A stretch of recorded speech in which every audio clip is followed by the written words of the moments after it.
ជាខ្លាចភាពឯកាខ្លាំងណាស់បងជឿថាអូនពិតជាយល់ពីបងច្បាស់ហើយចាប់ពីថ្ងៃនោះថ្ងៃយើងស្គាល់គ្នាបងដូចបានស្គាល់ជីវិតថ្មីមួយទៀតហេតុអ្វីទៅ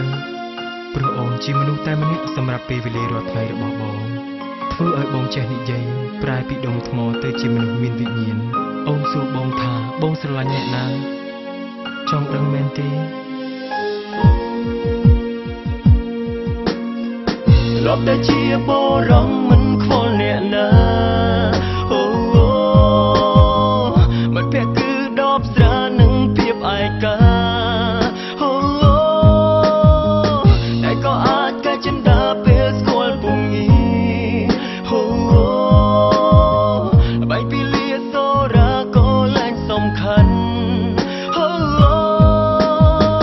នឹកបែកគ្នារាល់ថ្ងៃហេតុអ្វីស្រីសួរការសស្នាកាយវិការឬមិនបញ្ជាក់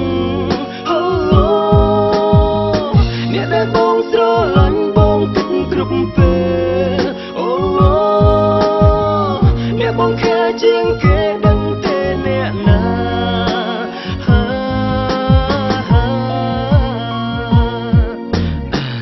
អ្នកដែលសួរបងថាអ្នកណាបងប្រាប់ថាម្នាក់នោះក៏អូនស្គាល់ដែរបងប្រាប់ការពិតពីក្នុងចិត្តដល់រូបអូនរាល់ថ្ងៃបងនៅក្បែរអ្នកណាគឺអ្នកនោះហើយត្រឹមត្រូវអ្នកបងឲ្យពេលវេលាប្រច័នគេក៏ខឹងគេតែបើគ្មានគេបងក្រំគ្រាស្ទើរឈួតលឺលីបើសិនមិនបានជួបមុខអ្នកណាលេង SMS ជាមួយបងរយប់ដឹងទេថាពេលជប់ពេលគេធុញគេចង់គេបងសុំចំបែងខ្លាចចិត្តបងអ្នកឯងខំនឹកគេទោះពាក្យនឹងមិនទាន់ប្រាប់តែចាំបាច់ត្រូវប្រាប់ដែរឬទេតើស្នេហាត្រូវការភាសាឬក៏ដួងចិត្តចុះបើនៅនិតនៅប៉ុណ្ណឹងឬក៏មិនដឹងទៀតបងចង់ឲ្យដឹងថា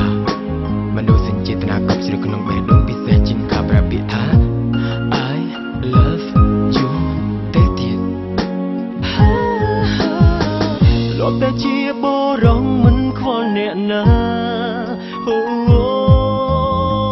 មិនភ័ក្រគឺដបស្រានឹងភាពឯកាអូតែក៏អាចកាច់ចិន្តាពេលស្គាល់ពុំងាអូបែកពីលាសូរ៉ាក៏លែងសំខាន់អូលើកបែកគ្នារាល់ថ្ងៃហេតុអ្វីស្រីសួរអូការសស្នាកាយវិការឬមិនបញ្ជាក់អូអ្នកដែលបងស្រឡាញ់បងគិតគ្រប់ពេលអូអ្នកបងខែជាងគេដឹងទេអ្នកណាលប់តែជាបរំមិនខ្វល់អ្នកណាអូមិនភ័ក្រគឺដបស្រានឹងភាពឯកាអូតែក៏អាចកាច់ចិន្តាពេលស្គាល់ពុំងាអូបែកពីលាសូរ៉ាក៏លែងសំខាន់នឹកបែកគ្នារាល់ថ្ងៃហេតុអ្វីស្រីសួរអូការសស្នាកាយវិការឬមិនបញ្ជាក់អូអ្នកដែលបងស្រឡាញ់បងគិតគ្រប់ពេលអូអ្នកបងខែជាងគេ